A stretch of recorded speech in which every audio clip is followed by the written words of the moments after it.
Hello. Make sure we got Luke with us. Hey guys. Hello, Luke.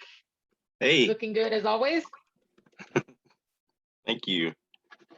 Welcome everyone to the Devekut, a Jewish meditative experience for this Saturday night, March 20th. And I think Luke and I got a pretty fun room for you tonight. So we'll get started right away. And somewhere in there, we'll have a raffle. I'm not actually sure what we're raffling this time around, but we'll have a raffle and hopefully all will go well. I'm going to apologize right up front because I'm sitting in a hotel in Ohio and I'm from Texas, those of you who don't know, and I am dropping my internet on my Chromebook here and there. So the hotel doesn't know what it's doing or my Chromebook doesn't know what it's doing. So I apologize just in case I fall off, but I will be, it's actually, yeah, Nick's actually a really nice place. I got a 2-burner stovetop, a full-size fridge, and a sink, and nice little kitchen thing, so I don't have to eat out every night. So it's actually a pretty nice place. So which I am great. Yeah, I am. It's a decent area too. So if I wanted to, there is not a stock bar. However, I'm in walking distance of about 6 bars. So if I really am in desperate need, if I'm in desperate need, which, you know, after tonight I might be, I don't know. So I just apologize up front for that. So let me share my screen.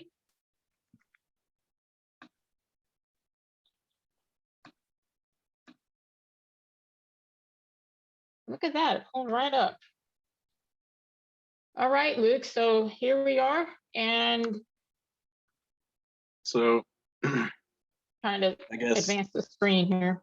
One sec. Oh, one more announcement. We're recording all the rooms that we're doing for all the groups, including Devekut. So any past recordings that you want to listen to, and we encourage you to go back and listen to all the rooms, especially our last room back on February 20th. Go find that. That was a truly powerful room. It will really get you started with the idea of meditating and putting you into that space where you can quiet your mind, which we're going to talk a little bit more about tonight. So I definitely encourage you to scroll back and find the video for the Devekut Jewish meditative experience for February 20th of this year. So with that, Luke, go ahead and give us a review. There we go, like little delay there, but give us a review of what we did back in February. Sure. So basically we went through the different terms that we were trying to explore the first time around and digging a little bit deeper, like what meditation really is, what it consists of, how we do it, and the different states and the terminology of those states. And then we kind of went into, go ahead. Okay, for like a quick refresher, can you just some of the terms that we say pretty frequently, can you just dive into them a little bit as a quick review? I know Kavana, you know, someone asked me about that. So if you want to just kind of give a real quick overview on some of those terms. Yeah, sure. So like, you know, Kavana is when we focus our attention, intention, and emotion. It's a unification of those three. And we use our Kavana in prayer a lot of the time, but we also use it in meditation, and we can use it in our daily lives as well. And so Kavana is a big part of the meditative experience. And we kind of, we touched on Yeshuv Hada'at, which is a settled mind. You need a settled mind. And through Hashkata, which is the meditation we explored last time, and we'll be going a little bit deeper into this time, is about quieting the mind. And Hashkata, the quieting of the mind, brings you to the settling of the mind. And the more you do this, the more settled your mind will become, the more focused you'll be. The more focused you'll be in daily life and meditation or whatever you might be doing, and the more connected you're going to be. And we also touched on, let's see, what was it? Hishtavut, which is equanimity, dealing with life's challenges in a way that we keep our resilience. We're not really getting moved by the little things or the big things, really, whether it's good or bad, we all see it as the will of Hashem. And Right. the more we really, the more we really focus on that, uh, the more it's revealed to us as emet, as truth, and it brings us deeper into this connectedness with Hashem. And through this realization, we also have a settled mind. And so those were the main terms we explored, and we'll be diving a little bit deeper into Hashkata and Yeshuv Hada'at this time. So quiet and settled mind, and how this really relates to preparing for Mashiach and our redemption. And so with that being said, Yeah, I guess, before we jump into tonight's thing, which we're going to talk about the liberation of consciousness from the Egypt of content identification, it's a mouthful, but that's what we're going through tonight. But I wanted to roll back to where you're talking about quieting of the mind, and just how when we're doing that in meditation, how it pours over into our physical life. And that's really where we'll feel that connection. And just this week, I was heading off to see one of my clients, and my mind was on all kinds of things, not really the appointment I had in front of me, but I was thinking about things back home, and things I was a little irritated about here, and good things over here. And but I could feel the one thing that was just kind of sitting there and just was really my distraction. It was a little source of irritation.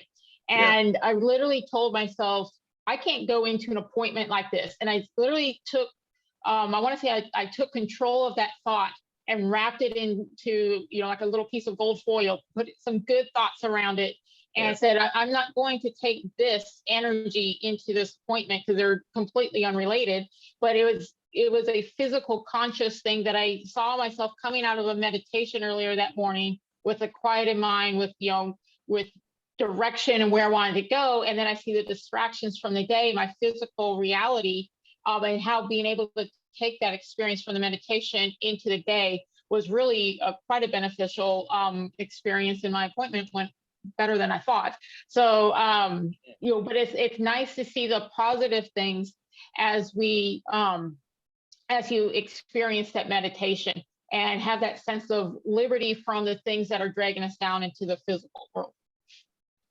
absolutely. And that's, I mean, how you approached your appointment is exactly how we should approach any situation, really. I mean, we should take a moment to step back, witness our thoughts, and wonder if we're actually identifying with the wrong thoughts, if we're believing the wrong thoughts and investing ourselves in that, or if we're focusing on the right things. And a lot of the time, we're holding on to baggage from something that happened earlier in the week, yesterday, 10 minutes ago. We A have this year ago. anxiety about, yeah, yeah, years ago. We have this anxiety about like the future, So a lot of the time, whenever we take a moment and witness our thoughts and observe our thinking and the activity going on in the mind, we have all this mental noise. And we also kind of identify with those thoughts as like, this is my life and I have to do this happened to me, and this is why I feel sad, and so on and so forth. And Yeah, the thoughts create almost a sense of interference, right, in interference where things, they're just interfering with where we want our thoughts to go, and then that interference is really what is drawing us back from achieving deeper meditation, or even the physical results that we want to draw down into our physical lives. right. It's interesting that you mentioned that, because since we're discussing the liberation of consciousness from the Egypt of content identification, I found this interesting that Pharaoh is related to Hafra'a's interference, like you just said, implying the disturbing thoughts and delusions that infiltrate our mind while identified with the ego and its thought patterns, as opposed to Hashra'a, like we covered last month, which is divine revelation and awakening. And this comes once the ego and the mind is quieted. We can't really access that space whenever we're identified with our thinking and our ego and letting that kind of run the show. And through meditation, we learn to rule over our minds and our thoughts. And this is part of the process. So yeah, so lots of connections there. And another thing that's really interesting to me is if you study Likute Moharan by Rebbe Nachman, you'll find out that he talks about simcha, joy, a lot, and he says that joy is extremely important in doing anything, in doing mitzvot, the commandments, whether it's prayer or Torah study, and in order to actually do these correctly, we need that joy. And he's not necessarily talking about joy as in make yourself happy even though you're sad. He's talking about a recognition of the true self, of who you really are, beyond the the interpretation through sense perceptions, thoughts, emotions, desires disguised as thought and emotion. It's beyond all this to the true I. And through meditation, we learn to experience this, and this is why Rabbi Nachman speaks about meditation so much, because it's very important. And through meditation, we learn to access simcha, joy, and this is what we should carry with us always. It doesn't mean you're not allowed to be human and feel sad or depressed or whatever it may be. Sometimes those things you just can't help it. But the one thing that that I realized just in my own walk and some things that I've been reading is that those emotions, the sadness and happiness, which we do have to recognize happiness is different than joy. But the sadness, the happiness, the frustrations, all those little things, those are all just an action of, their expressed emotion is basically what those are. But joy is a state of being. Joy it resonates within you. So it's like you can have those emotions, but your foundation is joy. And it's just, for me, I see that joy as a piece of saying, it's attached to that emuna, where you have that faith that this is where I'm supposed to be right now, no matter what that situation is, whether it's the one that's making us sad, the one that was, making me frustrated, for instance, but then being able to take that emotion that's being expressed through, in action via our thoughts or via actual physical action, then wrapping that around there and say, but that's not who I am. That's just an action. But when I put that back through make that try to stand on my foundation of joy, the foundation is going to say that doesn't belong here and kind of like earthquake it out of there. So it's just a way of holding on to your joy, because it's your foundation. As I said, it's not something that you necessarily have to express, and I had a couple experiences. One, when I was at this one appointment, and I work in sales. So, for people that work in sales, we can often get attached to the word no. You hear that no over and over and over. You can take it personal, like, what is wrong with me? And it's not you, it's, just the situation. And I went into this appointment thinking, one, I was a little irritated about something, but I took care of that, went in and just said, whatever happens, it's going to go the way it's supposed to go. And I could actually sit back for myself. And I remember at one point thinking, there's me, and then there's me that's outside of this situation. And I could almost observe myself in this situation. And yes, I walked out of there happy, but the main thing is that I had joy either way. I had no idea what they were going to tell me as far as yes or no on this product I was presenting to them. But sitting there, I was okay with whatever they had, because I knew I knew my joy was outside of my physical situation. My joy is part of my soul. And it doesn't mean that I got this thing figured out. Definitely there's times I'm just like, the emotions take over. But the meditation is helping me bring that down to a funnel where I can identify the things that are interfering with the joy.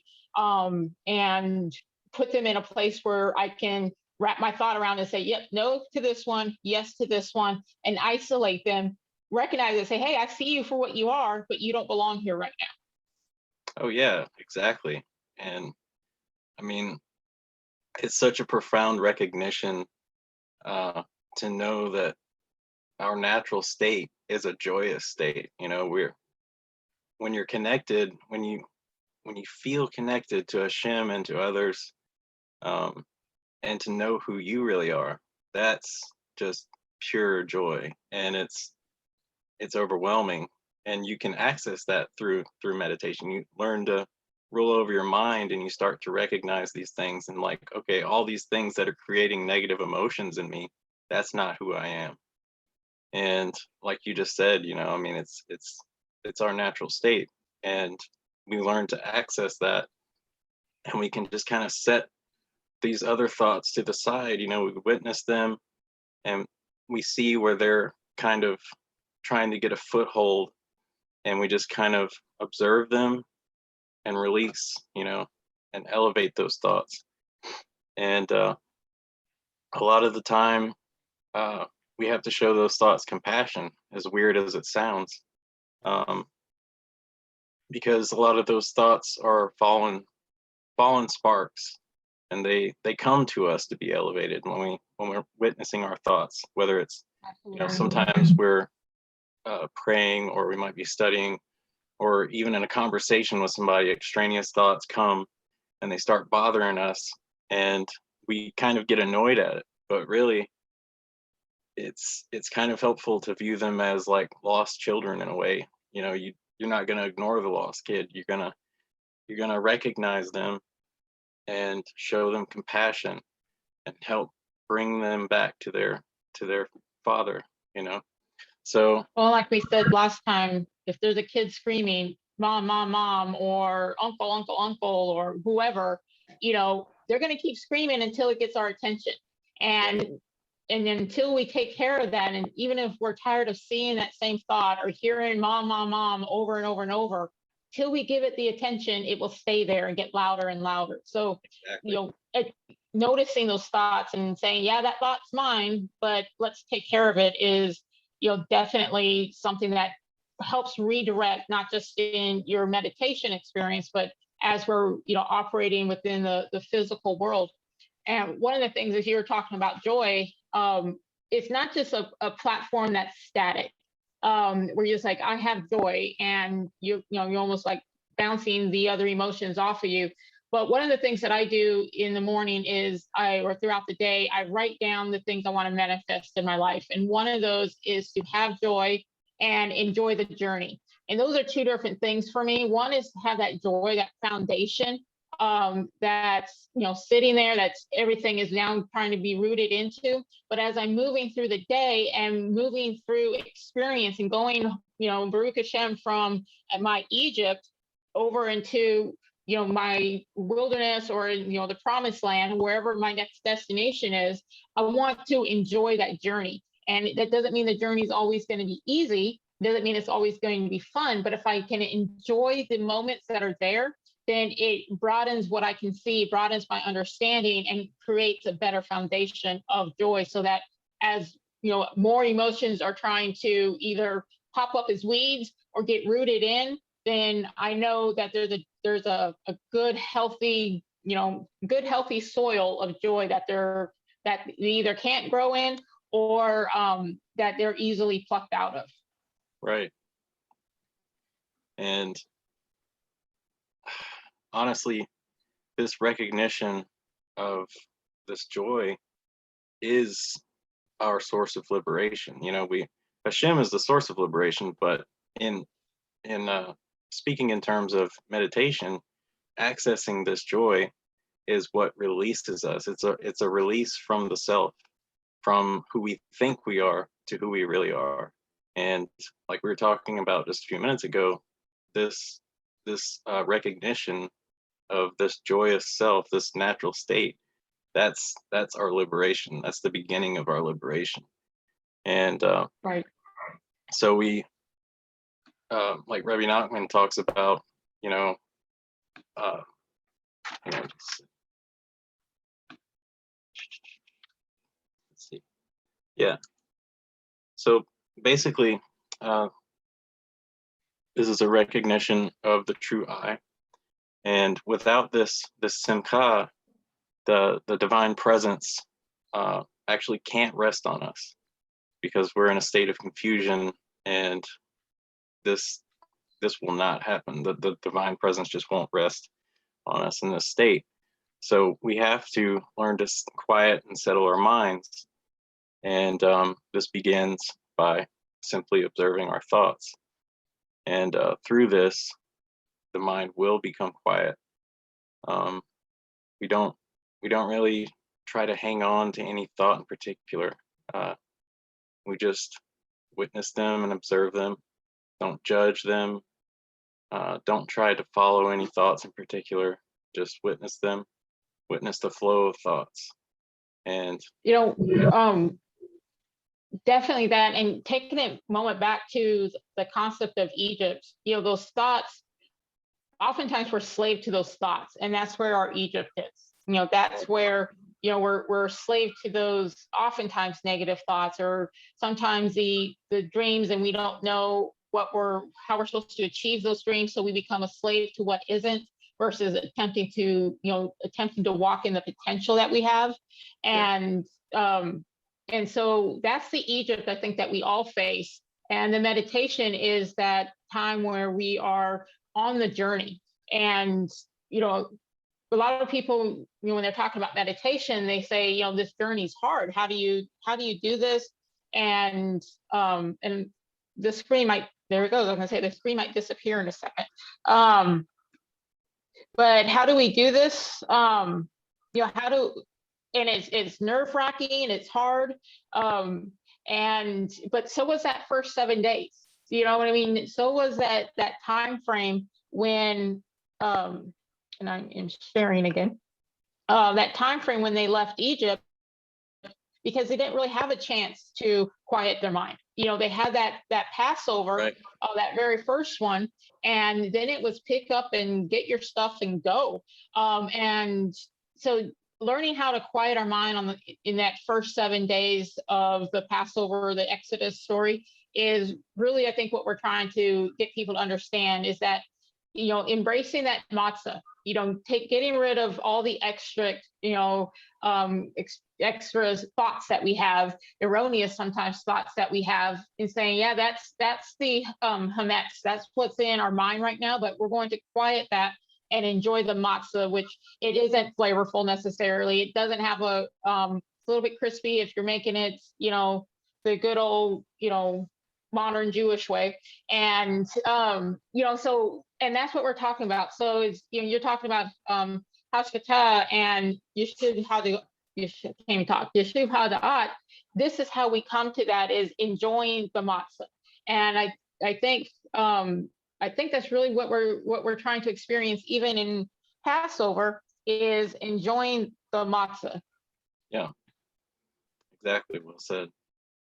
And hashkata is basically it's a requisite for pretty much everything that we do, whether it's mitzvot, Torah study, prayer, and this is also a requisite for deeper insight, awareness, and even prophetic wisdom. And the Piaseczny Rebbe talks about prophetic wisdom in the sense that it's actually available today. Not predicting the future per se, but this awareness, this deeper awareness of Hashem and his will in our lives and world. And he basically talks about how, actually the Talmud mentions that dreams, that's 1/60th of prophecy. So there's more of it's more accessible in a dreamlike state. So he talks about finding the state through hashkata, which he calls hashkata. This state is where we're in between asleep and awake. And this is where we're going to get our insight, where we're going to get awakening. where Hashra'a, the divine revelation, comes to us. And this is also a form of Ruach bleh, Ruach HaKodesh. Ruach HaKodesh. There we go. Got it that time. But so like, yeah, so this is this in-between state where we're not asleep, but we're accessing that dream center while we're awake and alert. So the meditation helps us relax our body and kind of lull it a little bit and hush the ego, and that way we're able to enter into the our chosen focal point, whichever it might be, whether it's like a verse, a word that really resonates with you emotionally. Just make sure that you really connect with it, whatever it might be, whether it's a verse, word or phrase. And Rebbe Nachman actually prescribes using Ribono Shel Olam, Master of the Universe, to get started. And he also says you can use just one word. You can repeat this one word over and over again as a focal point, and it'll draw you deeper into that awareness and connectedness. And through this, it opens up the realm of possibility and the capacity for us to receive that divine revelation, that insight. And this is called a hashra, divine revelation or awakening. And so this is the process of hashkata, but through hashkata, our minds become settled, and we become unified with this presence of Hashem immanent in the moment. So that would be our next step. We move from this quieting into a settling. And once we're settled, we learn to open up a little bit, and there's this spaciousness and expansiveness where higher consciousness comes down to dwell. And a lot of the time this is referred to as, the Shekinah, the divine presence resting on us. And so this is very important. And Rabbi Nachman actually talks about how this quiet and settled mind, this calm and relaxed mind, is crucial to preparing for Mashiach, because without this, we're going to be confused. We're not going to be connected whenever this higher consciousness comes and fills the earth, as the prophecy says. And it's going to be basically a requisite for everything that we do. And through these meditations that we're exploring now, we're going to be able to access these things and learn to do them together. And so reviewing again, that's hashkata. So we're moving from habata, which is the observing of the thoughts, into the focal point, whether it's a verse, word, or phrase. And then we move into our bigger issue, whatever we want to focus and channel this energy into. And this could be, maybe it's like a character trait that you want to work on. Maybe you want to do this process before you move into prayer, the witnessing of the thoughts and quieting of the mind, and then focus on your one word, verse, or phrase focal point. And then after you've actually entered into that state, you start your prayer, And so this could be just a few minutes. If you want to do it like 5 minutes ahead of time, and you could do this before study. You could do this before a doctor's appointment.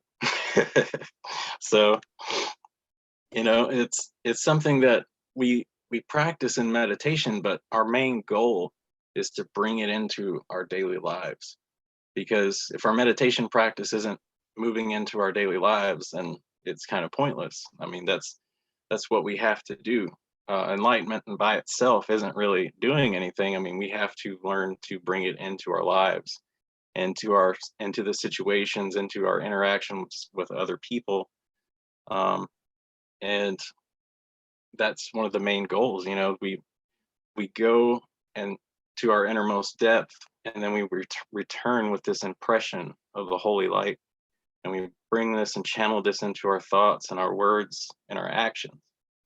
And through this, Hashem is glorified, and we find purpose in our meditation. It gives us purpose and direction, and through this meditation, we're actually receiving this divine insight of what is our purpose. Where do we need to go next? Like what do I need to do right now? What do I need to focus on? And what do I need to not focus on? And we'll be exploring that a little bit more. We'll do a guided meditation here in like a few minutes. One of the things that I think, and if Toby, if you can make me a host again on my Chromebook, but one of the things that I think really distract us is fear. And it can be fear of a situation. And sometimes it's just fear of the meditation. Like we don't know what to expect. And once we're in there, it's okay, where is this going to go? And what if I see something I don't like? What if I experience a feeling that's, different? And sometimes it's that fear. And when you really look at what happened with the Israelites there during the Exodus, a lot of them stayed behind. A lot of them didn't leave Egypt. They never left, and you talk about it in a spiritual or meditation sense, they never left the ability, they never left the physical. And that's really what that Egypt is representing, is all the physicality. And they never left that. And that's what happens for a lot of people, that we hear about it, we talk about it. Everybody knew something's going to go down because even the Gentiles were leaving. But they didn't leave the Exodus, or they didn't leave with the Exodus because of fear. And then what happened to the Israelites all along the way? They were fearful of this. They were fearful of the actual moment when they were about to get the enlightenment of both the crossing of the sea, and also 50 days later at the when the Torah was given. Again, they're standing there not knowing what to expect, and at the moment of the freedom, they backed away. They got scared. And I'll be doing a video for the women's group, just going over Psalms 46, and where he says, "Be still and know that I am God." And and if you ever go to like Bible bookstores, that might be one of 5 verses that's ever on a shirt or a mug. Just about 5 verses they only quote, and that's one of them. But it's not, and it's often said in this ideal of be still and know that I am God. And and there is that sense of peace of that, but it's really that verse. David's backing off and giving a different picture of Exodus 14 when they're up there against the sea, and God is basically like, shut up and let me do what I'm going to do. And a lot of times it's our own interference that prevents us going through that next gate until, basically God's like, look, you want me to pull the 5th wild card and do something for you? You got to stop and just let it be and enjoy the journey. And we need to do that in our meditation as well. Let me share the screen again, now that I think I have a stable internet. That came right back up. And I think we kind of got into this as well, right?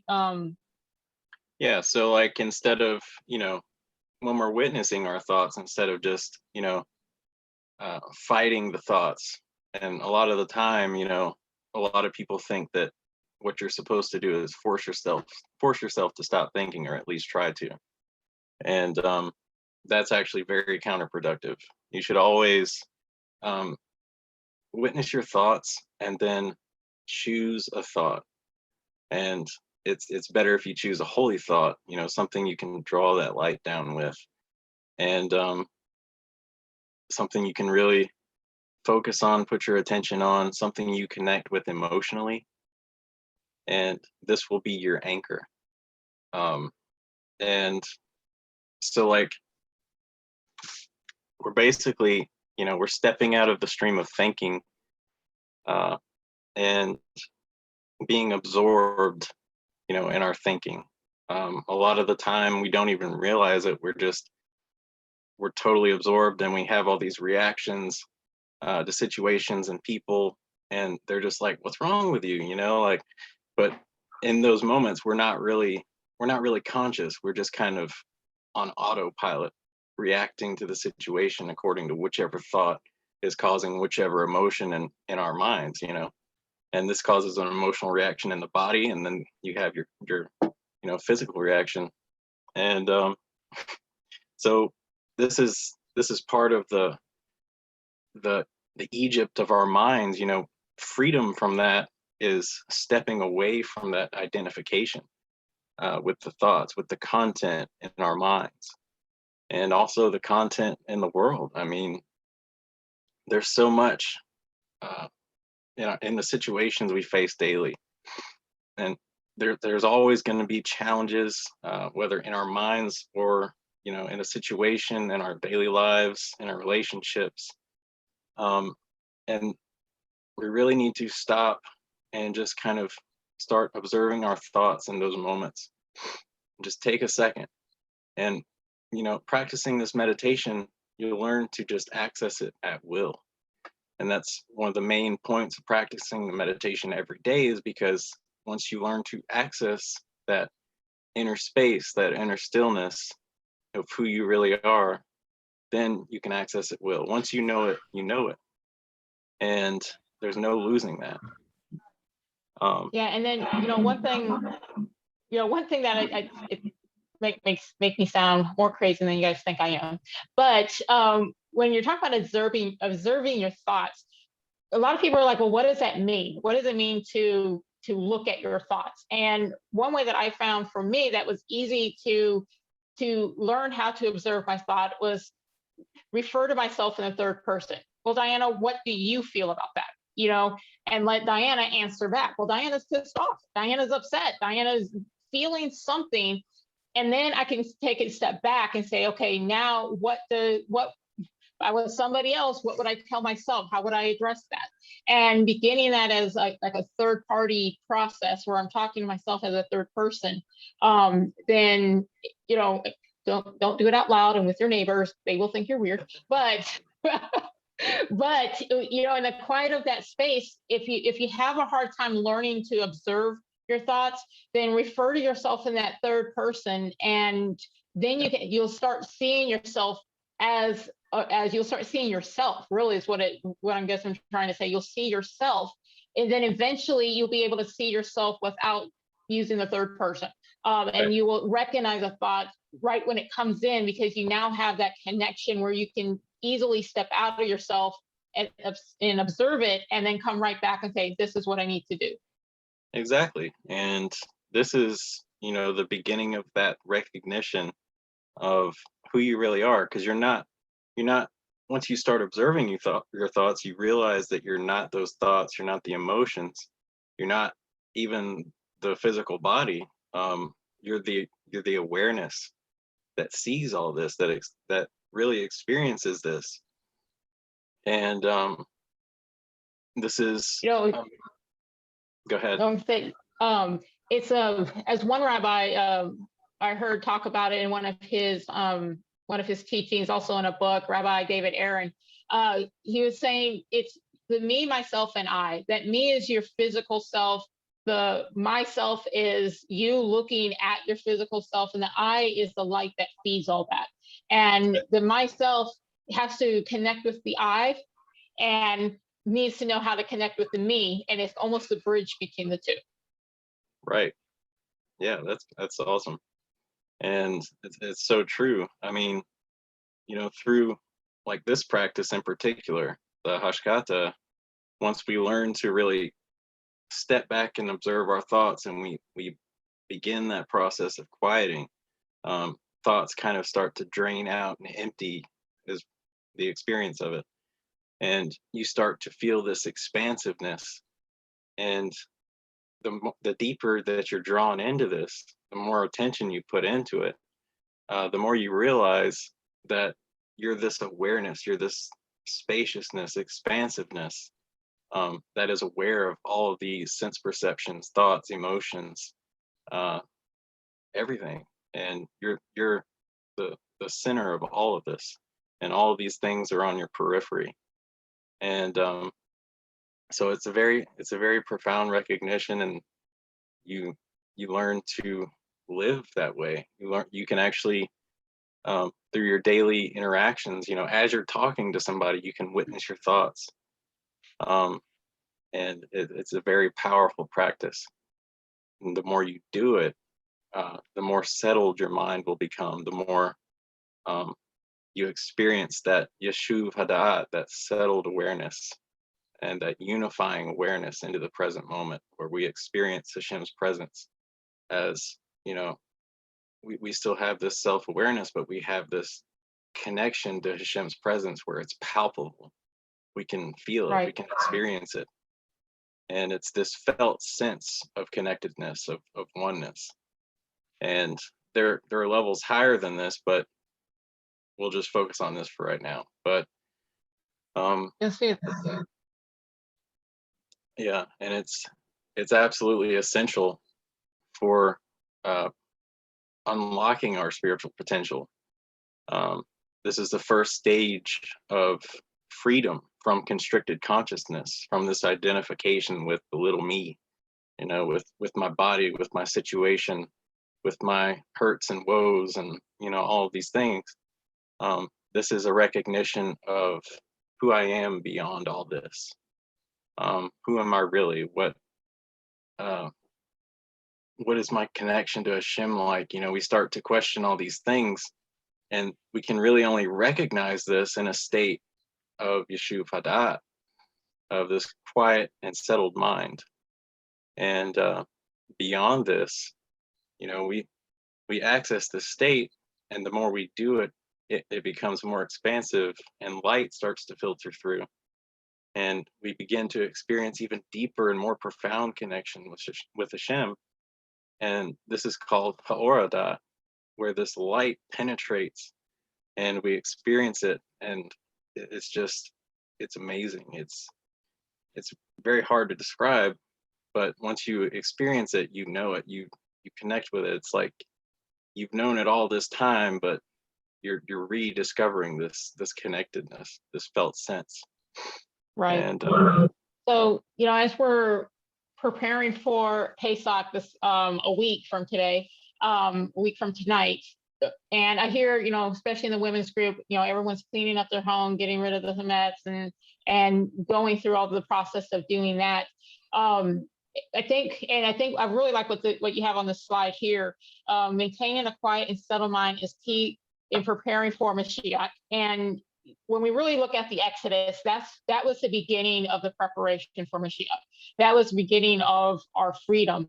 And in this next week, really, as we're cleaning our homes, and sometimes we say it's, almost in a trivial way, we got to clean out our spiritual house too.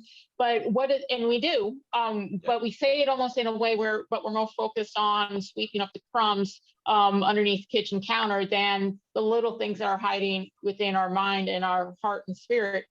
How do you in the next 7 days or so, would you suggest that someone would go in and start preparing for Mashiach coming, for preparing for that true exodus of our spirits? And true exodus, I think everyone can look around and say, man, this world's getting a little bit crazier every day. And almost every Jewish site has something about Mashiach coming soon. So how do we prepare for that? How do we prepare our spirits for the Exodus as a week in front of us? How would you suggest that in our meditation that we address some of those ideas or concerns? well, first, as we're cleaning our house, and we're cleaning out the chametz, and we're getting prepared, what we should recognize is these physical actions are also parallel to an action above. So what we do below is also happening above, and we should keep this awareness as we go through the week in this preparation, and we can bring this hashkata, this practice, into that, and we can tap into it deeper. Like, instead of just cleaning my house and, oh man, I really dread doing all this, we can become present in that moment and understand that there's a deeper connection into what we're doing. This is not just cleaning your house, this is cleaning yourself. You're preparing yourself. And So this is an Well, I awareness. think in that awareness, just recognizing and going through the whole story, the Exodus didn't end 8 days, 7 days later. That the next part of the journey happened. And I think our intention has to be stronger, has to, sometimes in meditation, I know for me, I'm focused on, one aspect of something that I want to meditate on. But then I don't know if you would suggest, like during this next week, if someone is, using a word that's, something that's a normal word, but then move something into the idea of the Exodus and the idea of Pesach, choose a word there or a verse there or something there that can then elevate them up into when we face that sea. Because it seems to, in fact, I was talking with someone just the other day and was saying, last year I had almost a spiritual journey, wasn't expecting. And the moment I got home from that, it seemed like my world fell apart. And I had all kinds of health issues and all that. And there's that idea of contraction, expansion and contraction. And, as we get closer to this and we want this spiritual experience, we also have to prepare for the Red Sea that's going to be right behind it. And how do we address that? And how do we address that with joy?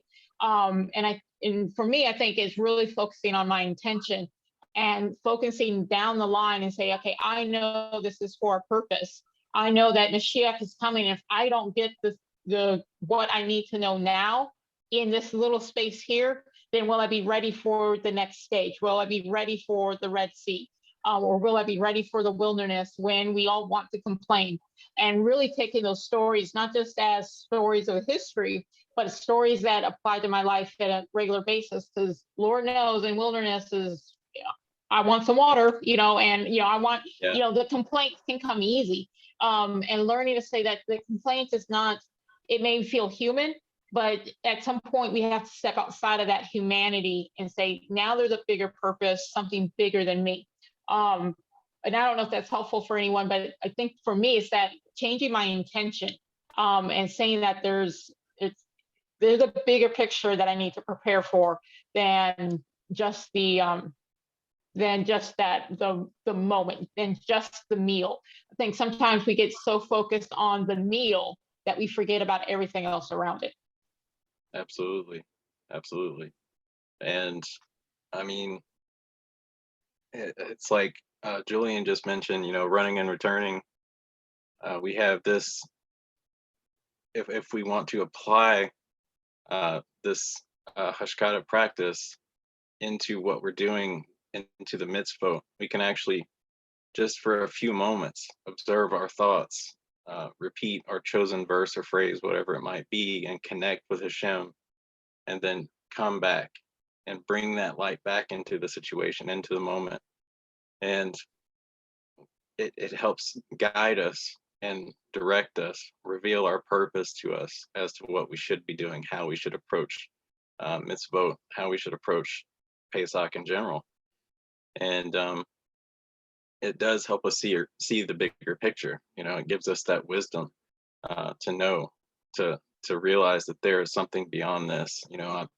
It's not just about me and getting this meal done and pleasing the guests, and although it is part of that, but it's not all of that. Absolutely. It's all Right. together.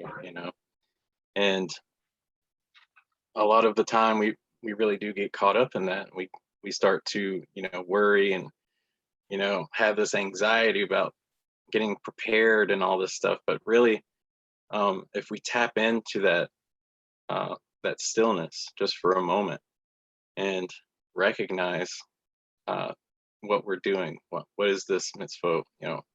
We're connecting to Hashem here.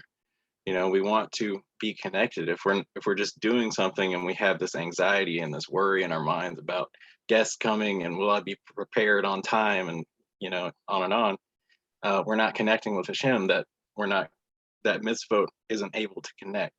And although it does on some level, it's not really fully connecting. You're not really experiencing that connection. And so it's very important to apply that running and returning, always, not just at Pesach, but just always, in every Yeah, situation. definitely always. Yeah. And And so, yeah, I'll let you finish up your thoughts there, and then maybe we can take a quick intermission because we're almost right at the hour, and then Yeah. Go ahead come and do back that. with any questions. We'll come back. Okay, so I guess we'll take an intermission. Take a couple minutes. We'll come back. If you're staying here and you're not grabbing any cookies or water or taking a bathroom break, feel free to ask questions in the chat. This is a moment that we can both see them right now, because during this, well, the video is on, we can't really see them. And then we'll do a raffle, and we'll actually come back and do a guided meditation like we did last time, and experience what we're talking about, so we can add it and have a, you know, the action of putting this into action. So we'll take it back, and if Elisheva, if you can play us some great tunes, we'll be back in, we'll probably take 2 songs, knowing us, it'll probably be 2 songs. So 2 songs worth.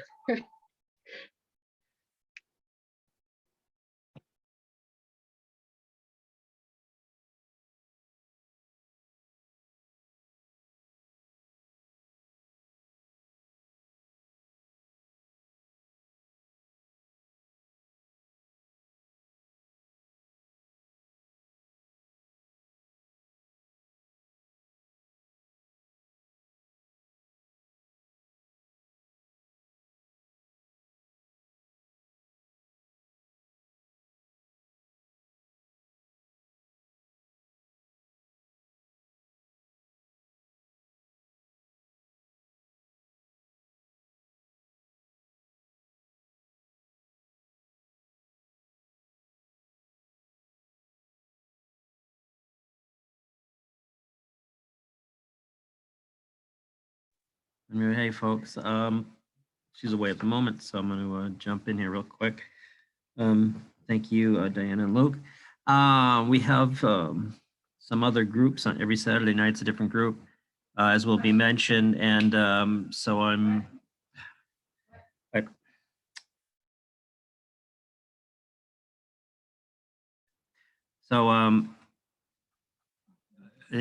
if you are in the group I do, the Kabbalah Through the Matrix group, or if you joined last week or so, whenever it was, we talked a little bit actually about the running and returning concept came up, because it's like from where to where are we running to and fro.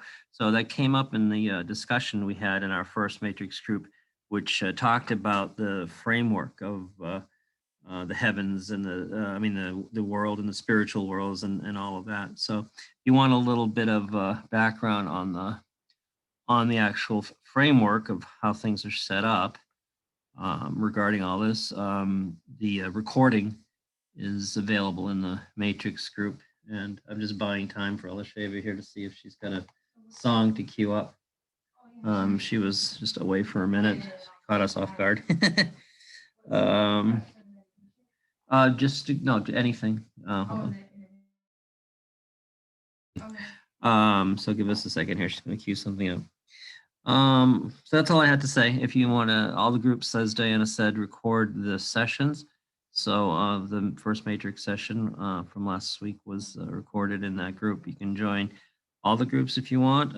One is for women only, of course. But we're going with these 4 groups for the time being, for a little while. And we'll have some announcements too regarding some, at least one that's got a scheduled change due to Passover. Actually, that's mine. Yeah, that's the Matrix group, which will be meeting on, I don't have a calendar in front of me, Thursday after Passover. I think it's the 8th, but that Thursday will be the Matrix group.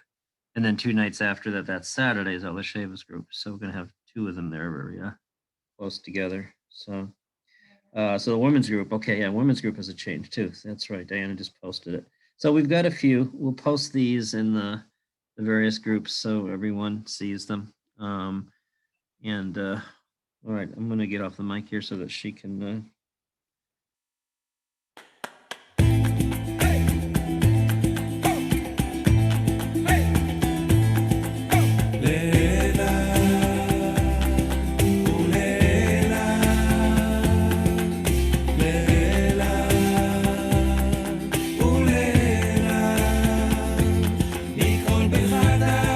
בשירתה, תושבחתה, נחמה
living on a lifeline. The world doesn't ever seem to change, looking for the sunshine, but you're caught up in the rain. It's like your eyes are wide open, but you cannot see. You're watching life pass you by like 1, 2, 3, walking in destruction. The winds of life blur your vision, all the devastation. Forever feels like you're on the run. It's time, no one else can set you free. You're locked inside, and only you have got the key. We can be the fire in our own lives if we just climb a little higher. Lift up our eyes, open your world, set yourself free. Reach within your heart, you just need to believe. We can be the power, the driving force of life. Rise up and sound your thunder, come watch your sunrise. We can be anything, we're never too far. It's never too late to change who we are. When you look into the future, feels like there's nowhere to turn. Day in and day out, life's not worth the burn. Just close your eyes and envision what you cannot see. It's up to you, make your dreams reality. We can be the fire in our own lives if we just climb a little higher. Lift up our eyes, open your world, set yourself free. Reach within your heart, you just need to believe. We can be the power, the driving force of life. Rise up and sound your thunder, come watch your sunrise. We can be anything, we're never too far. It's never too late to change who we are. And when all feels wrong and you can't seem to bear the weight, just shake the dust off. Only he can call your fate. He's your father. Yes, he loves you, child. You possess the power inside. We can be the fire in our own lives if we just climb a little higher. Lift up our eyes, open your world, set yourself free. Reach within your heart, you just need to believe. We can be the power, the driving force of life. Rise up and sound your thunder, come watch your sunrise. We can be anything, we're never too far. It's never too late. It's never too late to change who we are.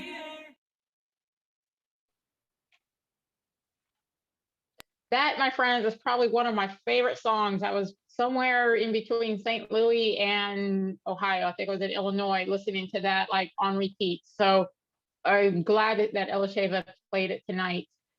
Luke, Awesome are you here song. with us? Yep, yep. Awesome. And so I guess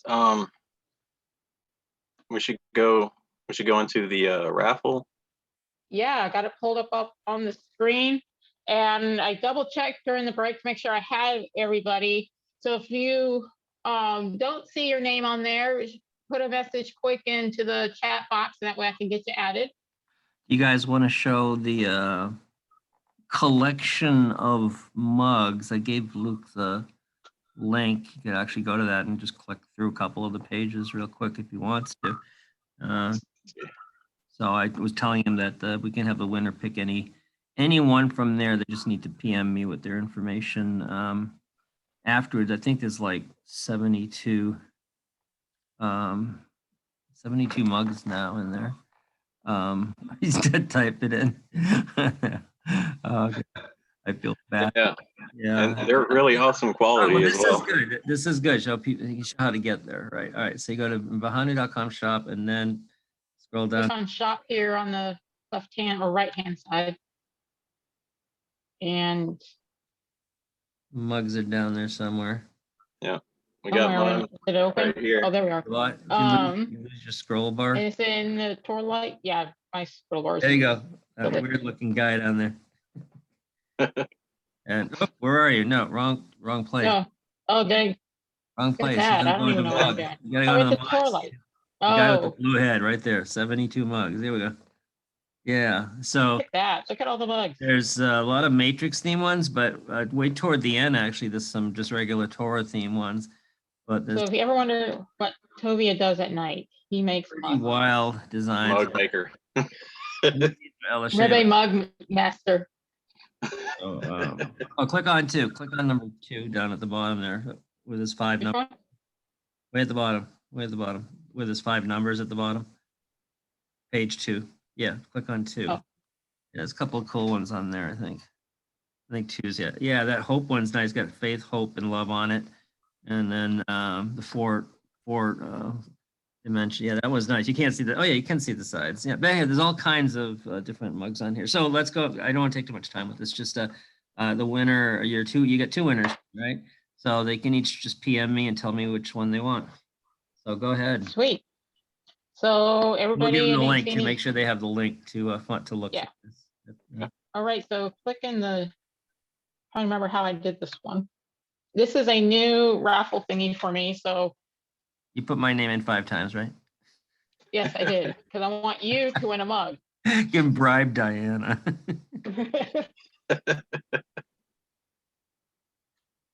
Look at this. What is this? This is new. Oh my. It's my new one. I know. I'm like every week have a new one that actually try and get one that works.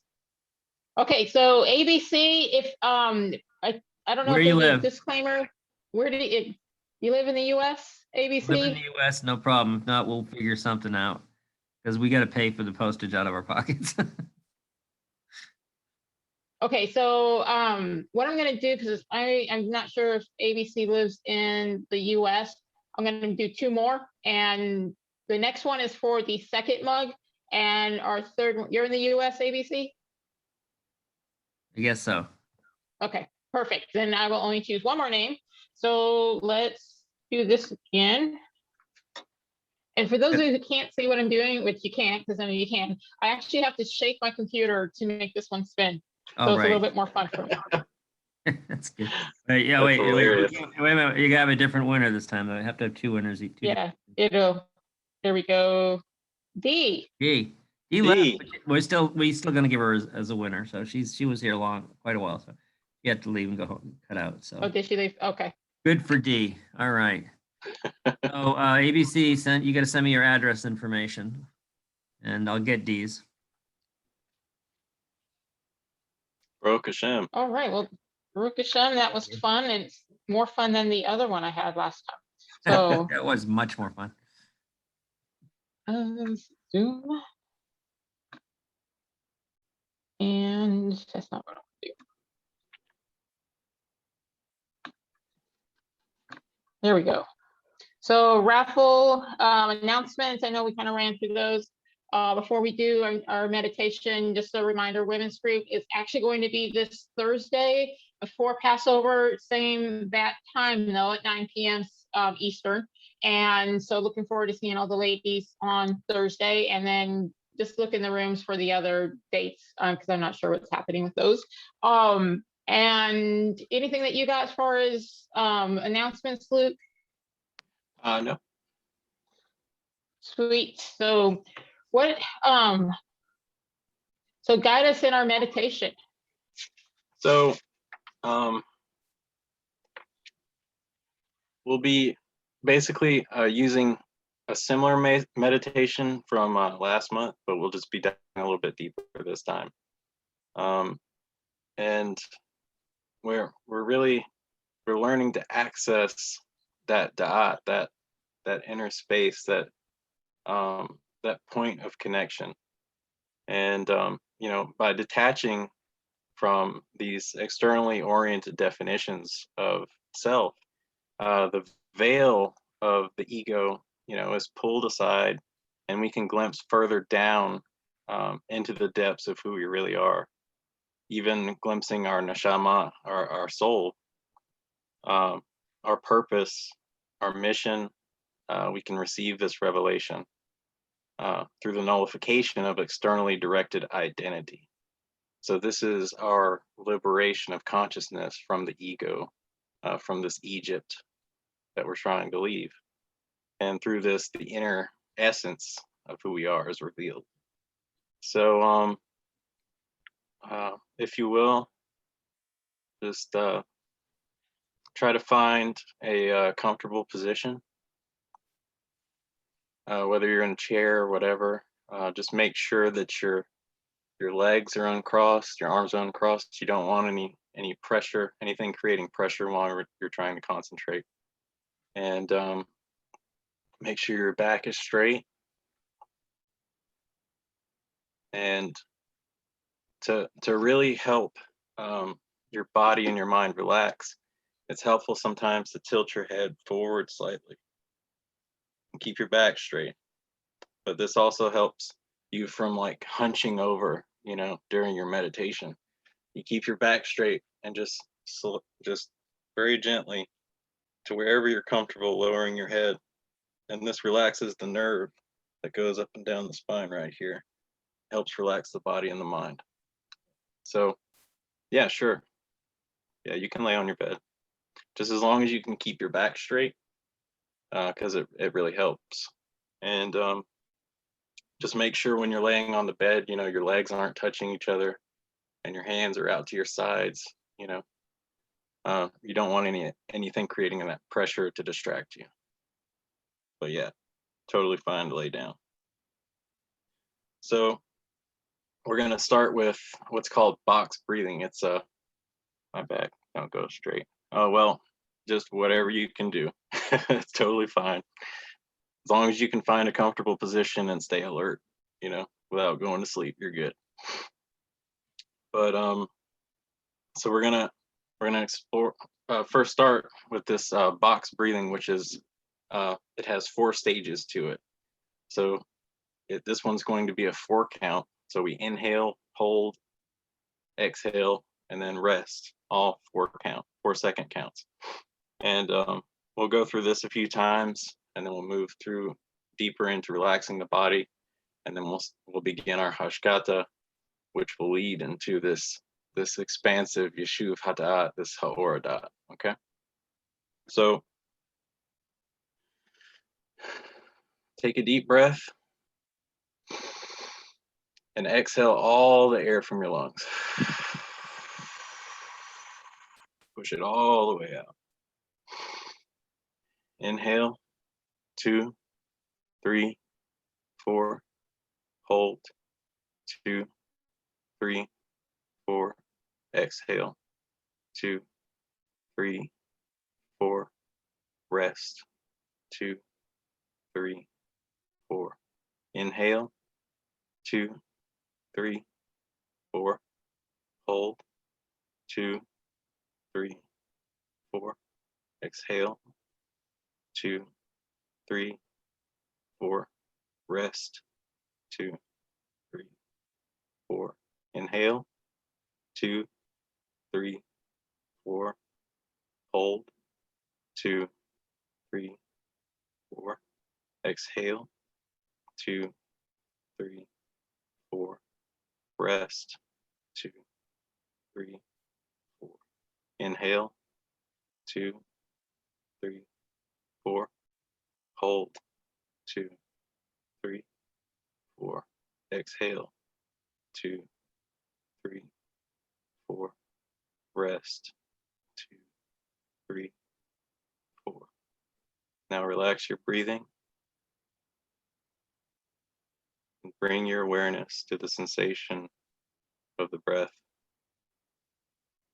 flowing in and out of your nostrils. So as you inhale, it's refreshing, it's cool, and as you exhale, it's warm, and you feel happy and relaxed. Just focus on the sensation of your breathing.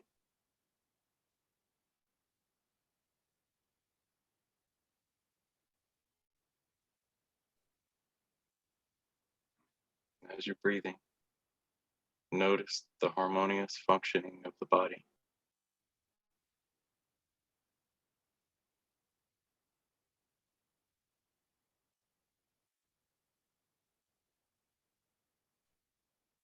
It's all happening without our effort.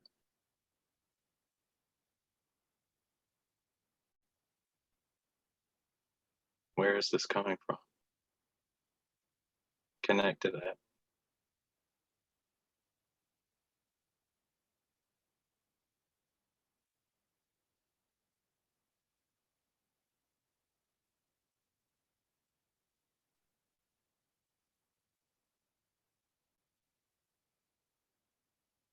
Now bring your attention to your head.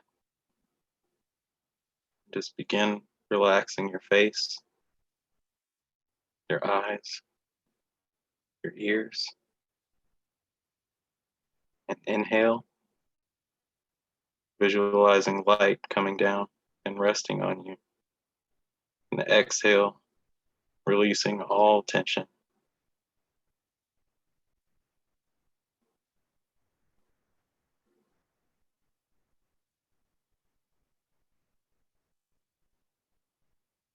Okay, move to your neck. Relax your neck and your shoulders.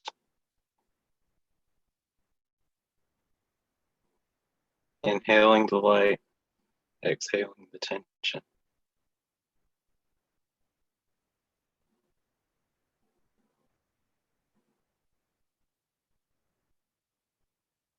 Bring your awareness to your right arm.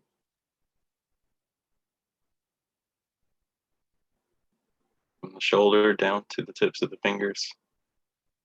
Inhaling this light, exhaling the tension.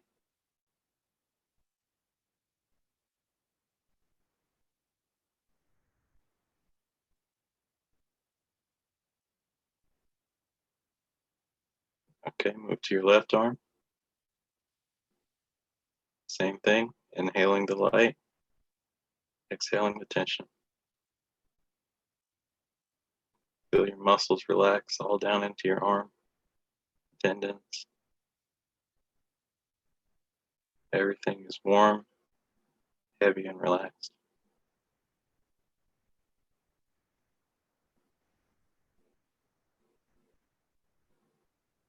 And move to your chest, your abdomen. Inhaling the light, drawing it down. Exhaling all tension. Relaxing your chest and your spine, keeping your spine straight. Relax your diaphragm. And breathe deep into your belly.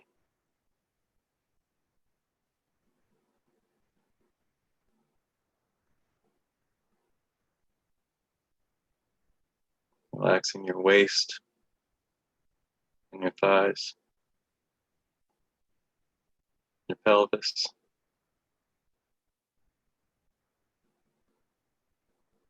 Drawing down this light and exhaling the tension.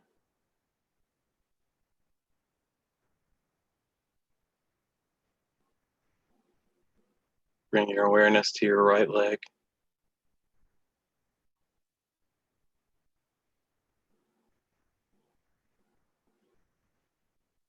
Relax your knees. Relax your ankles, feet. Move to your left leg. Relaxing your knees. Relax your ankle.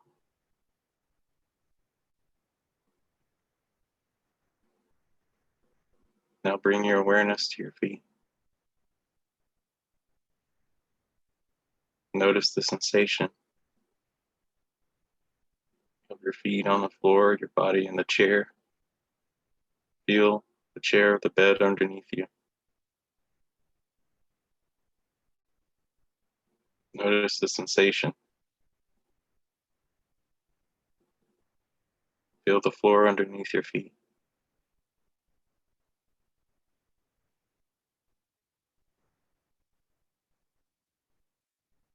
The deeper you go into this, the less you'll be able to distinguish between what your foot is and what the floor is, or what the bed is. Just melt into that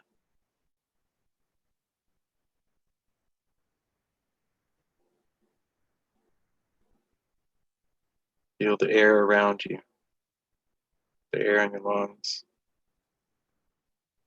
every cell of the body.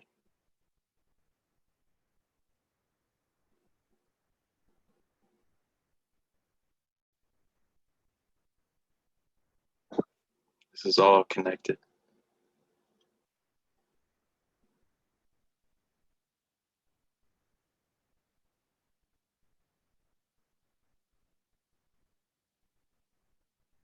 Go deeper into this body awareness.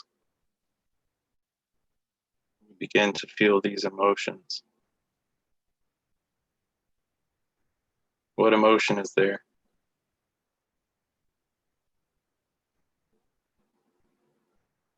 Don't dive into it, just notice it. Where is this emotion coming from? Are you anxious? Are you tired? You feel angry? Just notice it.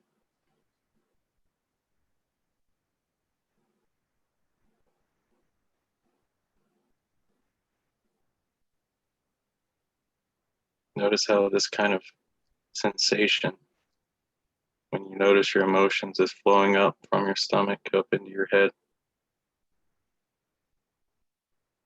And it's entangled in your thoughts and your thinking.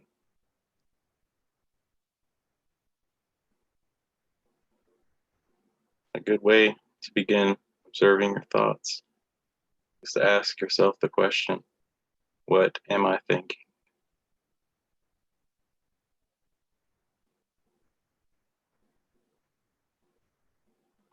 Just notice the thoughts.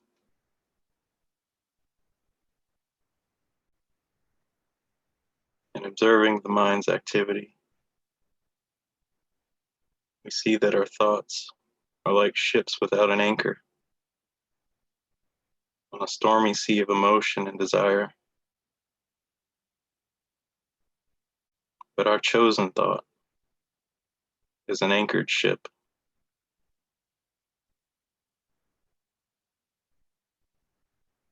As we descend the chain all the way into the depths of the vast and deep, quiet stillness, become aware through our peripheral awareness of the depths themselves. Like a deep sea diver exploring the undersea world without fixating on one particular fish swimming by, but appreciating it all the same.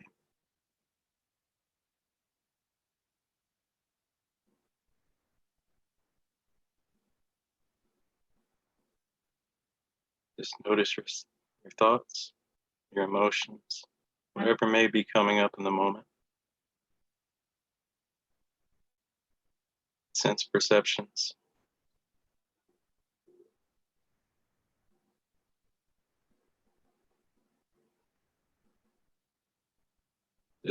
Just notice it. Don't judge it or get caught up in it.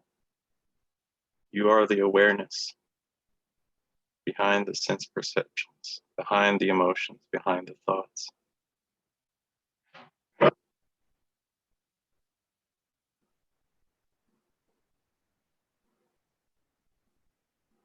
Connect to that, access that.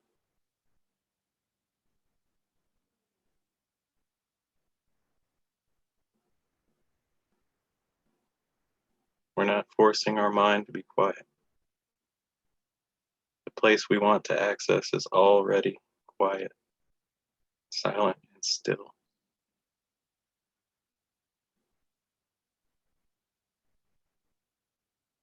And as we access this, we notice subtle sensation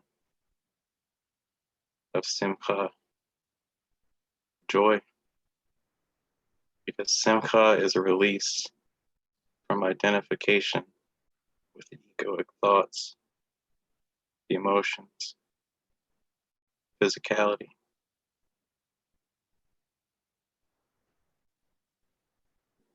Knowing who we are is the source of our simcha.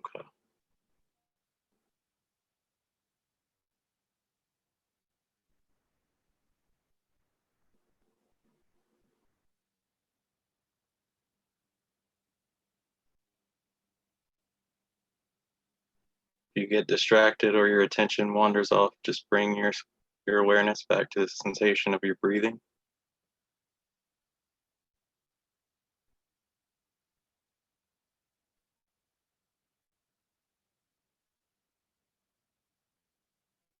And start back at the body.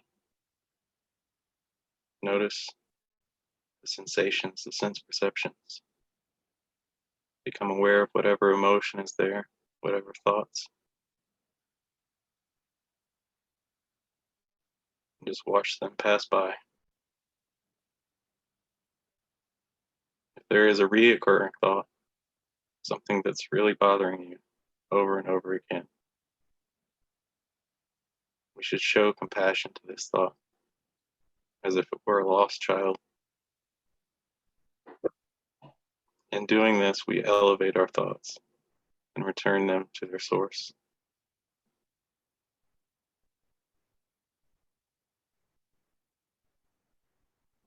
Feel that inner spaciousness, that awareness, stillness.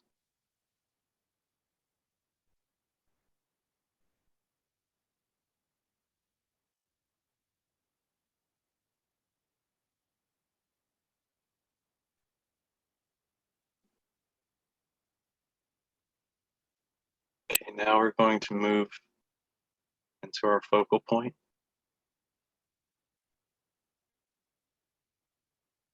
I'll provide one for this meditation. And we'll be choosing Rabbono Shel Olam by Rabbi Nachman. He prescribes this. So as we inhale, we think the words to ourselves, Rabbono Shel Olam. And as we exhale, we express these words audibly. So inhale, exhale. Rabbono Shel Olam.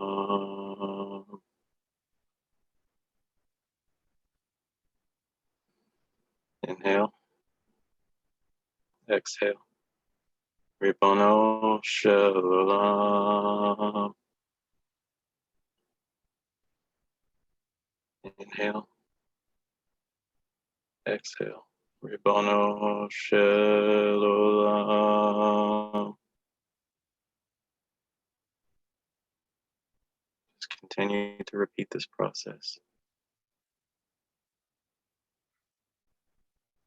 Don't be afraid to do it wherever you are. Say it quietly to yourself if you want to.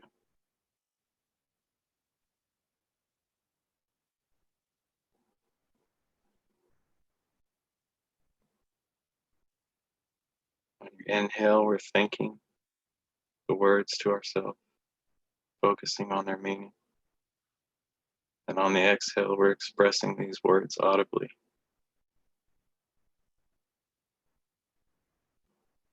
When we're in a more comfortable situation and we can do it on our own, these words we should be able to hear these words in our ears. And focus only on the words and the sensation.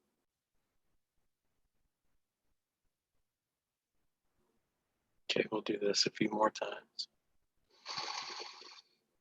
Rabbono Shel Olam.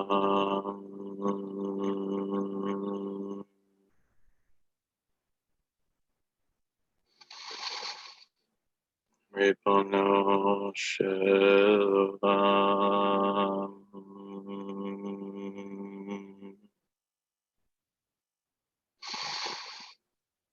Rabbono Shel Olam.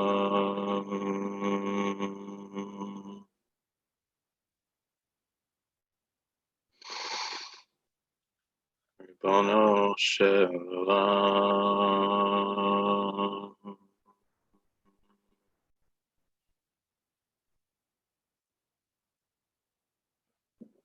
Just notice as you repeat this, Mind becomes quieter.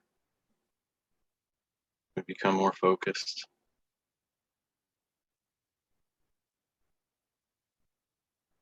More connected.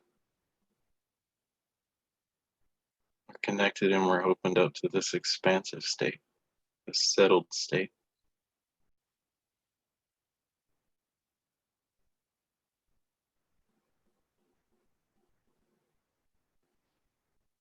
And now it's time to introduce our chosen holy thought.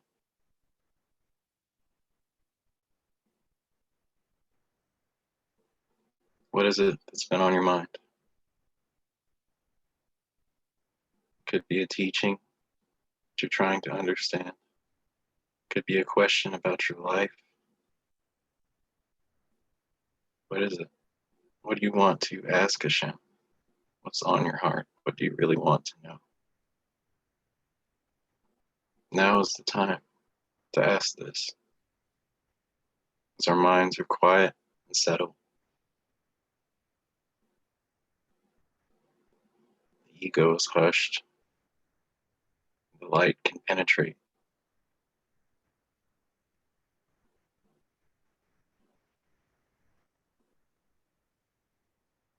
Take a moment and just focus on this.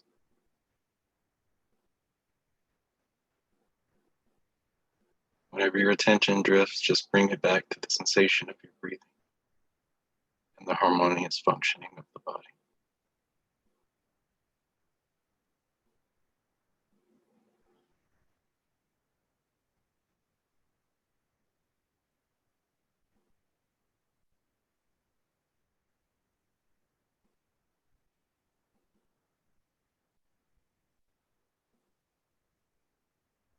And if you choose to, you can go a bit deeper.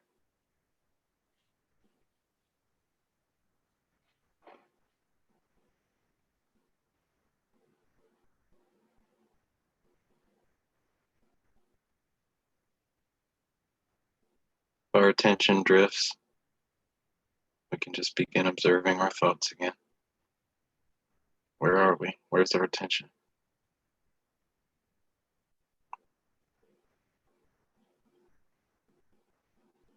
Observe the sensations and sense perceptions, the thoughts, whatever emotions are there. Access that that experiential awareness of who you are.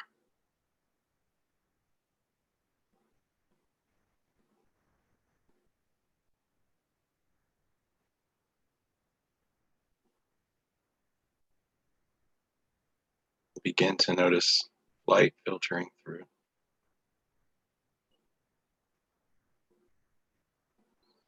The body feels a bit lighter.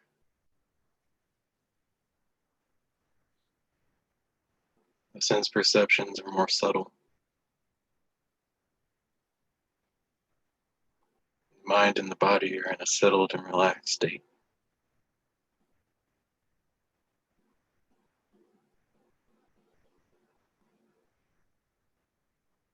Feel this expansiveness, spaciousness.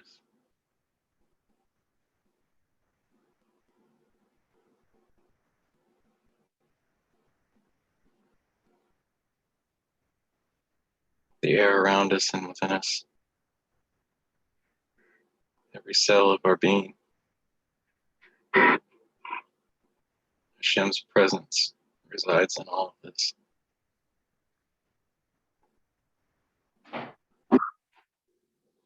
There's no need to focus your attention outside. Focus on the inside. Divert your attention within.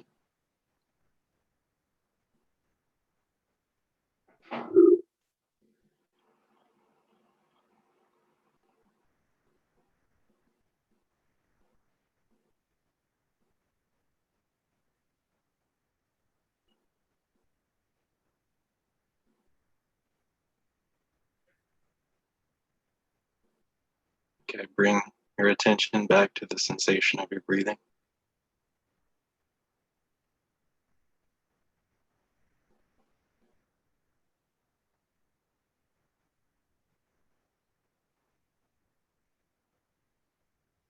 Now move to your body. Make sure you're still relaxed.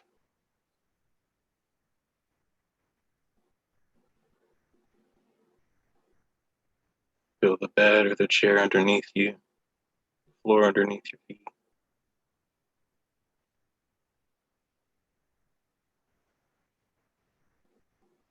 Bring this impression of the light back with you.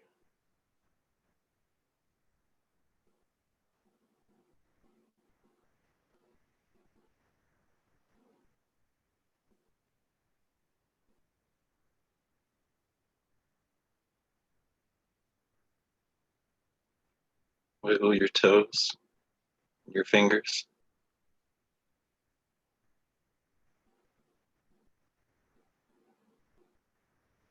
And when you're ready, open your eyes.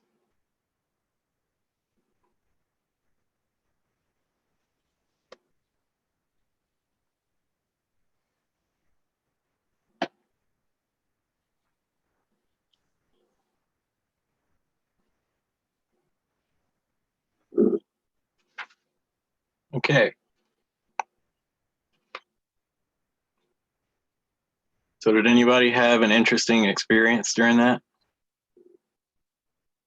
Feel free to raise your hand or take the mic or type into the chat.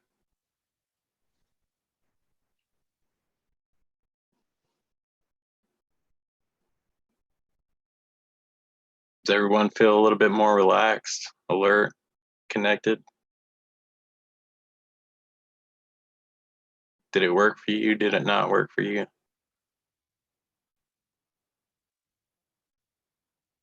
Hey, Mandy, you want to tell us more about that? Different in good way, different in a not good way for you? Yeah. Good, Terry. Great.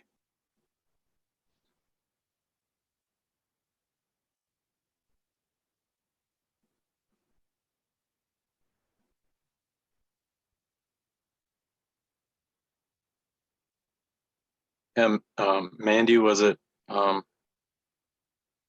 you just getting distracted or?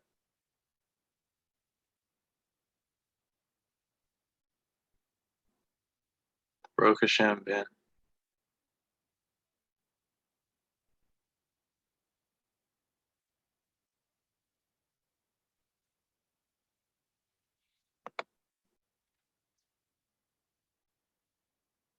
Again, if anyone wants to take the mic or whatever it is to share their experience, that's totally cool. Well, it was great. Certainly relaxed. See, towards the end was beauty. I got an answer. Now the repetitive and thinking Hashem. Oh, that's great. Okay, Baruch Hashem. Good job for that.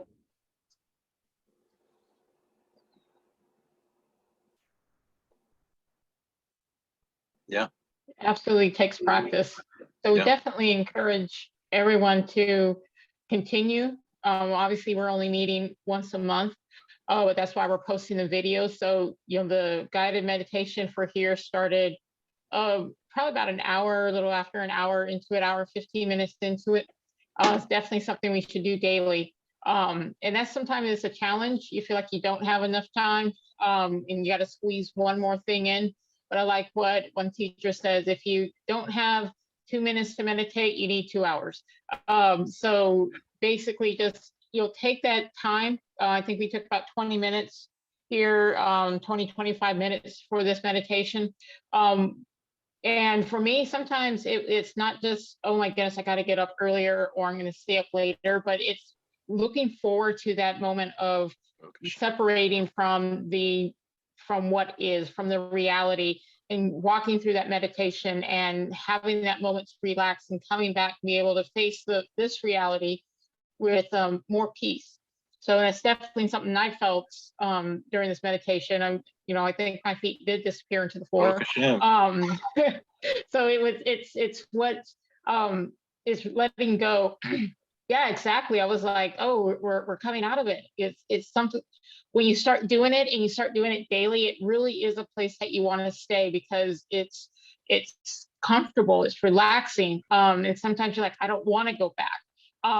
But it's where when we come back, when we bring in those sparks that we gathered from the meditation and bring that into our reality, that's how we can start making bigger differences in our reality and in our worlds, not just the world, but in our worlds, in the people that we interact with on a daily.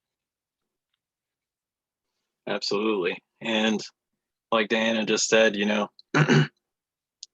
what we experience in these meditations, whatever connection or revelation that we get, we need to bring this back into our daily lives. And we can use this throughout our day, from the time we wake up till the time we go to sleep. With practice, you can learn to be in a meditative state, and your life takes on a meditative quality when you develop this capacity and this awareness, this connectedness. And Isabel, it's addressing what the question I saw pop up, Isabel.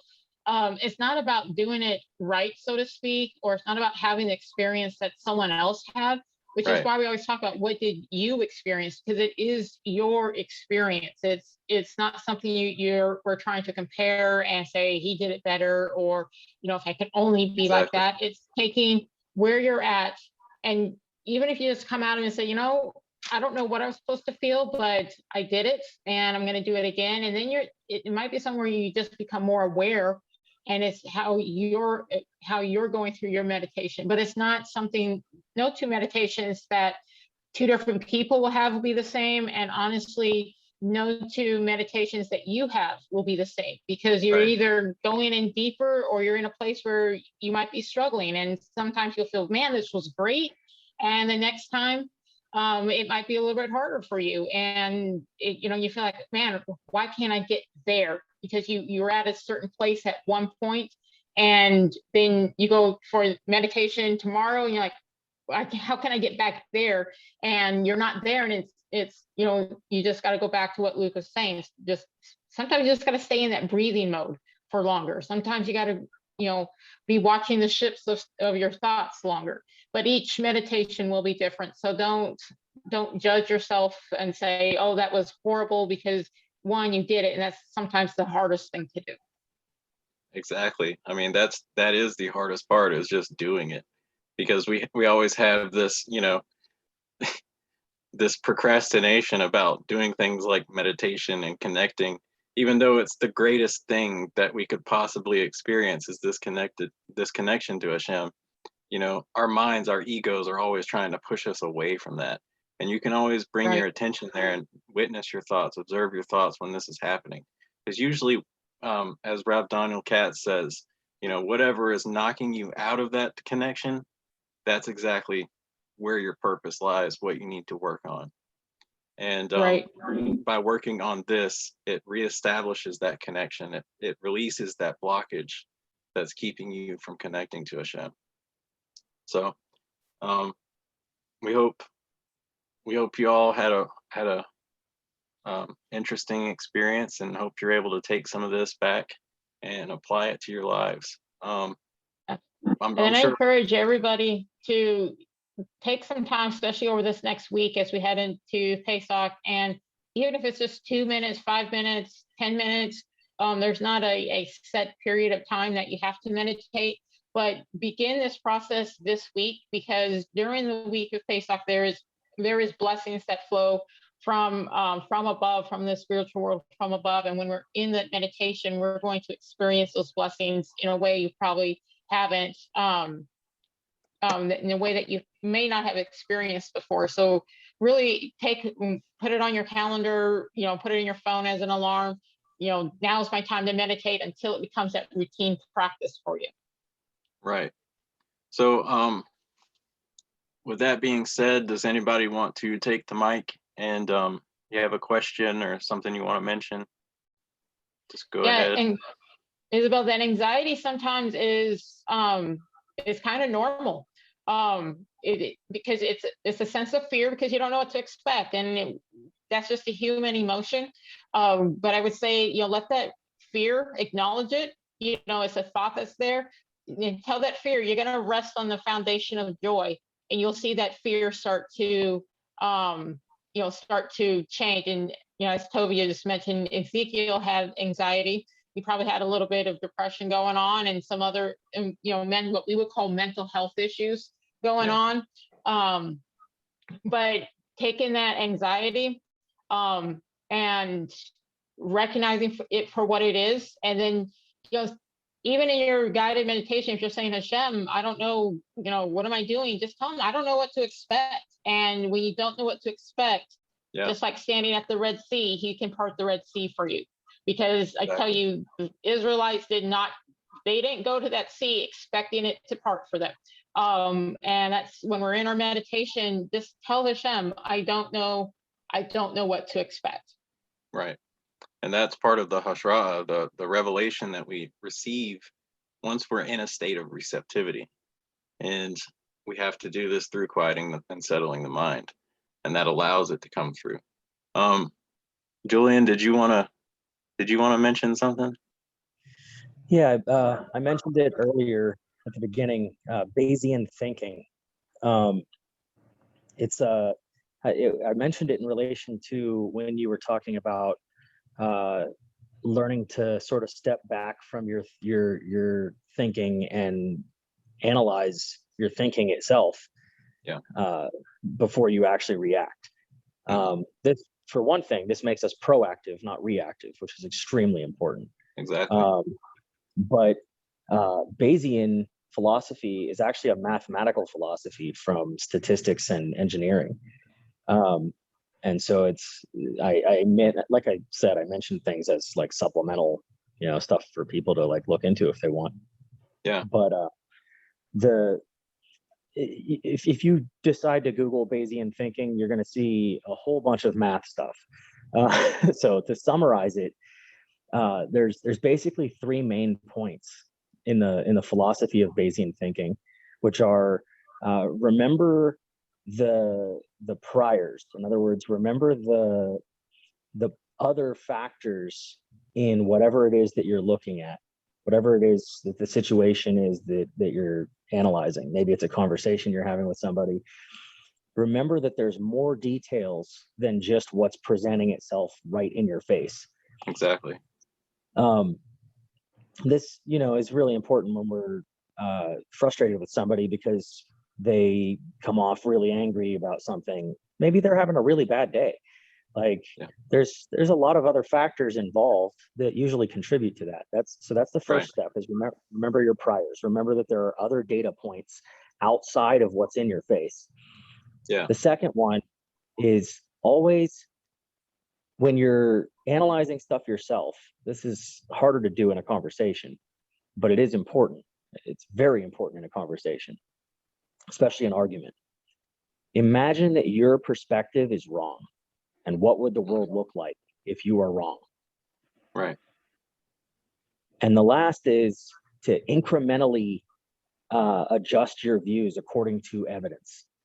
And that means even if the evidence that somebody presents isn't enough to change your view, if it's a valid point, put it on the scale because it belongs there. And if there's enough valid points, even if none of them independently are strong enough to shift your perspective, if there's enough of them and there's not enough on the other side, then you will gradually shift towards a more true or a more accurate perspective.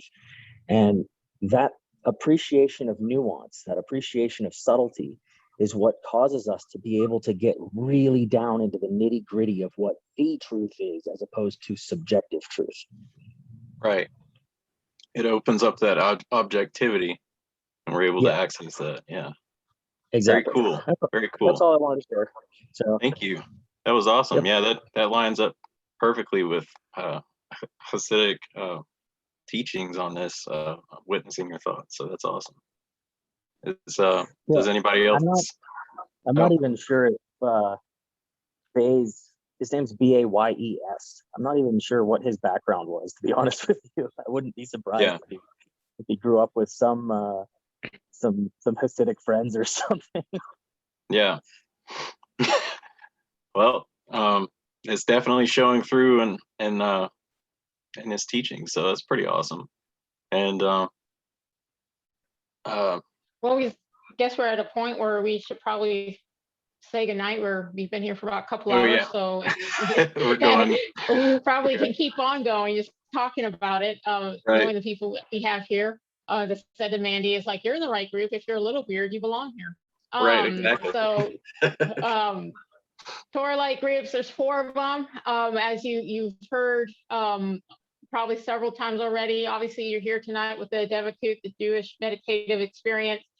Next Thursday, normally it's been on Saturday, but because of Pesach, we're moving it to Thursday night. Nishopinah, it's the women's group. And we'll be talking about, as we're moving through the Sephirot, talking about how vulnerability is one of the powers that we have if we know how to use it and use it correctly. So join in for that Thursday night. Ancient Wisdom and Kabbalah Through the Matrix, I think they're doing a little flip-flop on the schedule. So just look in the Torah Light Facebook group for that, or in the individual groups themselves. And if you have any questions, guys, definitely talk about it in the Devekut group. Yeah, that's what the group's there for. Us. Yeah, it's definitely there for yeah, I'm going Brene Brown. If girls out there, if it sounds really bad, there's not a lot of women I actually listen to as far as teachings go, but Brene Brown is one of my absolute favorite people. Never met her, but she is a marvelous person. And so look her up on YouTube, and I will definitely be probably mentioning her in our group on Thursday. And but yeah, as I was saying, Devekut, put your questions in there. This is not just something where we want it to be a once a month show up, have a great experience, and then we lose track of that over the next 30 days or so.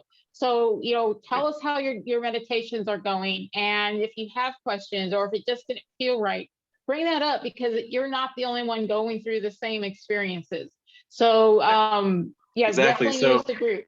Right. Is on that point. Don't be afraid to post in the group what your experience is if you're having trouble, because that's perfectly fine. It's all part of the process. Don't be afraid to ask questions and talk about it, because that's what's going to help you. So if your question or comment or whatever it might be is on the topic of what we've been discussing, feel free to post it in the group, and we'll chat about it, or PM us directly, whatever you want to do. But this is for you. This is for helping all of us to connect and really establish that grounding and that connection to Hashem through our daily lives and through everything. So yeah, don't be afraid. comment or ask questions.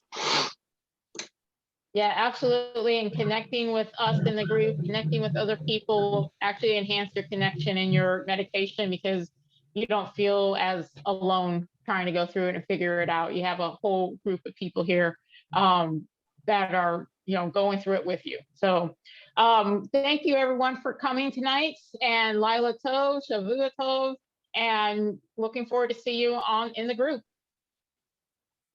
Lila Tov, everybody.